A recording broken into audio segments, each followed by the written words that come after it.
I just woke up, and normally I said I do this in the evening, but today I'm doing it today in the morning because I don't know. I guess I feel like I have stuff to talk about. Went to the airport. First journey was actually fine because it was late at night, and turns out that if you lower the lights a bit at an airport and get rid of most of the people in there, it's actually quite alright. It wasn't that bad, and they were like I was lucky because they were renovating the airport, so they hadn't wired all the lighting in, so they only had normal light for sane people. They didn't have the American Psycho constantly feeling exposed light that they install to mentally condition people. It's called panoptic psychology, and the idea is that it's something corporations use a lot. Prisons decide they used to design prisons that way in the 20s or whatever, but it was considered inhumane, so they're slowly dropping it. I mean, there's still prisons that some will last for like a century after the reform and still sort of break the rules, but it's generally not considered fashionable outside of like fascist dictatorships like Batista's Cuba or Franco's Spain or something. With one exception, and that's corporations. They use it all the time. And panoptics in general are like a method of it's a very abusive thing to do to a person, and it's basically about making them constantly feel vulnerable and exposed so they're easily controlled. And that's why you go to any business location, any commercial location, any big franchise location made by a corporation, and you'll always have this light that you can't escape. You'll always have this really, it's just a little bit too bright, it just makes everything a little bit too visible, and that is there to make you feel, to engage with your instincts in your brain and make you feel like you're surrounded by predators. It makes you more suggestible, it makes you more docile, it makes you more likely to not ask questions and follow the signs. It's an abusive way to condition people into doing things that they might not want to do. And it's weird how much the retail industry relies on that. That's also why, IKEA, for instance, don't have any windows. That was actually based on a manual. The study, I should say, the science behind it resulted in two things. It resulted in one, retailers building windowless creepy buildings with this kind of light that makes people feel exposed and vulnerable to predators that no longer exist in our environment as such, but still we have the instinct. That was one of the things that resulted in. The other thing was a CIA torture manual called the Human Resource Exploitation Manual. I believe I read issue 1989, I think, can't remember. But basically, they give the same advice as IKEA does for building stores. In that book, they give the same advice on how to build a torture chamber. And so this should give you some idea of how sort of corporate architecture works and why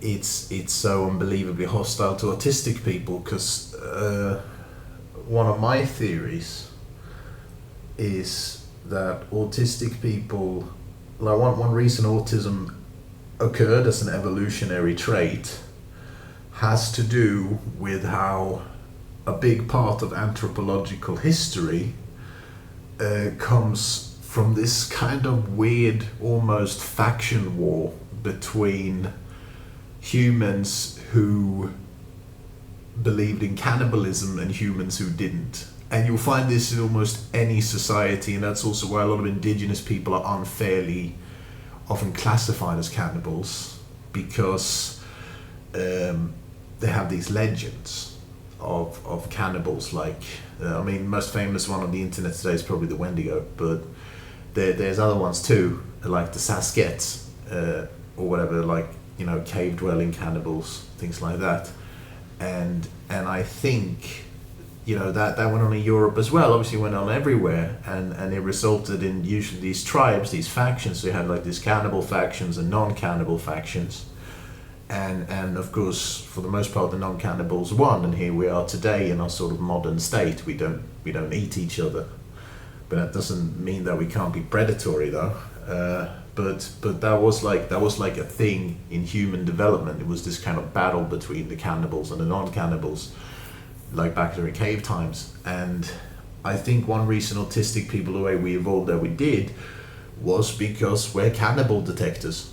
Honestly, it may sound weird, but the fact that we are so sensitive to everything, the fact that we can empathize on such a high level, makes us quite good at spotting liars, and it also makes us quite good at gauging people's empathy.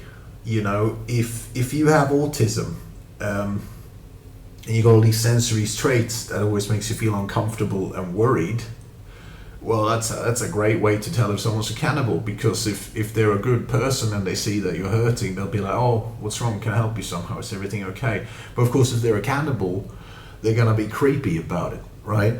They're gonna be creeps. So we're kind of good at detecting creeps, and on top of that, we have the ability to mask. So if a cannibal ever did try anything, we can just immediately go into kung fu mood and kick their asses.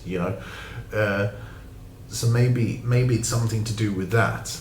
That's always been my theory, is that we're cannibal detectors, and that's kind of why natural selection chose that trend, because if you're good at detecting cannibals, you're probably gonna remain in the sort of generational docket of traits that move on in nature, because it's all about avoiding death. So and I think it also explains why not everyone has autism, because then we would have too much sensory sensitivity stuff, and we would all be able to detect the cannibals, but very few of us would be able to fight them, because we'd all be overwhelmed and tired.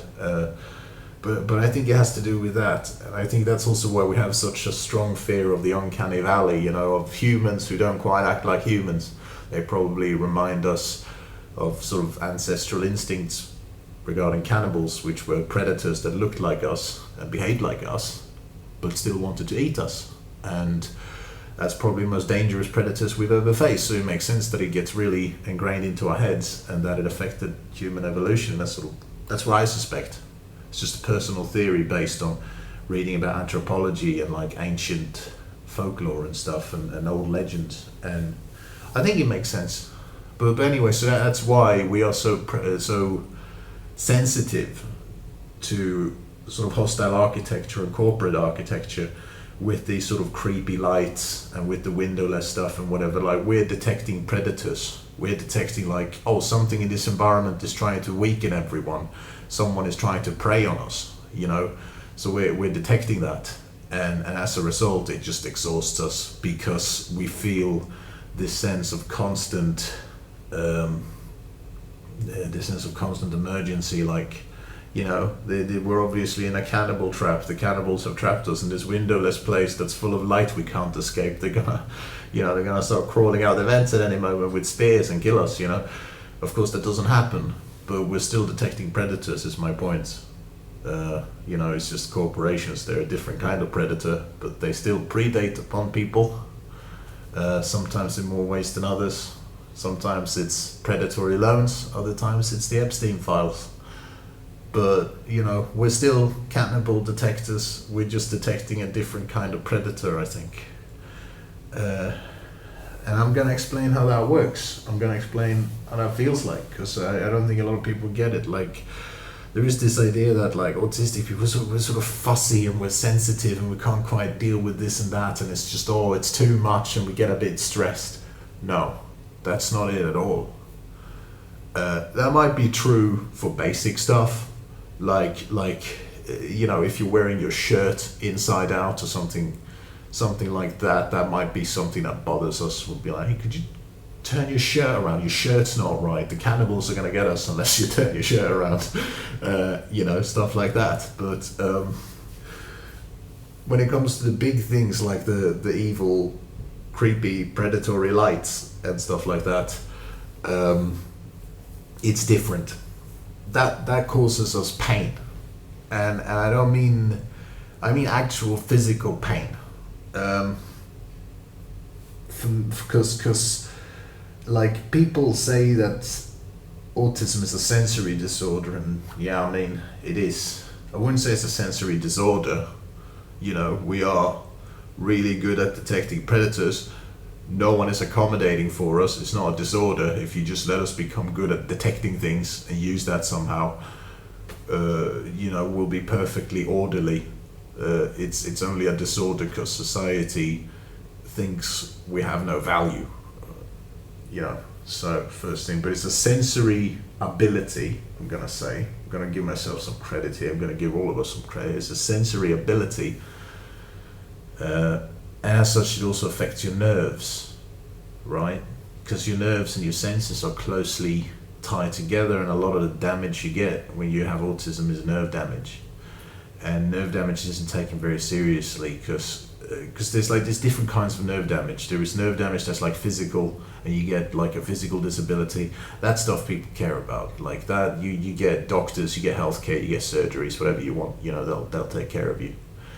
But if it's the other kind of nerve damage that is caused by sustained trauma to the nerves, a lot of doctors don't even think that exists. Like they have no idea. There's no dedicated science to it. I mean there is, but all the science is optional. Like you don't have to read it at med school or anything. You can walk through life being a doctor thinking that nerves can only get damaged by like car accidents and knives. You can go through medical school thinking that. You can go through medical school thinking that there is no relationship between senses and nerves. You don't have to care about it or think about it beyond very basic stuff like the sense of touch or whatever. But when it comes to like sustained nerve damage because of psychological trauma, because of what we could call neurochemical trauma, so that doctors understand that it's real, there is very little requirements for that knowledge. The science for that is optional. If you're a good doctor, you'll read it anyway because you're smart and you just like reading stuff. But like if you're an average doctor, you don't have to. It won't show up in any of your journals. So like, but that kind of nerve damage is kind of what we're dealing with. And for me yesterday, it was moving all around the back of my head, like. Just this sort of the occipital area and surrounding the occipital area. There's the back of my head, and first it felt a bit like when someone puts your head in a vice and they turn it like one time. I don't know if I don't know if anyone else had that kind of childhood where we used to do shit like that to each other, but that would be my primary example because it feels exactly like that. And then that's the first feeling, then it builds up. And like it's very obvious electrical impulses because they build up and then they discharge in a spreading pattern. And just everything I know about mathematics and physics tells me that it's electrical impulses. They move in the pattern. Like you can feel the pattern the same way you can visualize electrical patterns of discharge, and the worst part is that when they discharge my pain receptors, it's the ones that are located in my hair follicles. So not only does it feel like someone's putting my head in a vice, now it feels like someone's pulling out my hair by the roots, and that's how lights and crowds made me feel for, I'd say, at least 10 hours at the airport. That's what it feels like.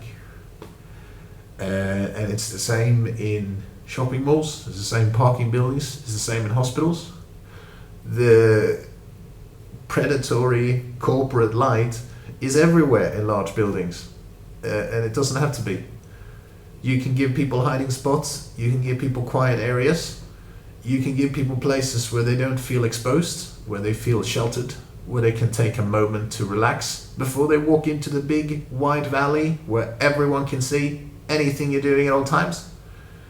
You shouldn't have to feel weak and vulnerable that way just so that some pedophile on a private island can get a bit of money from how you read a billboard.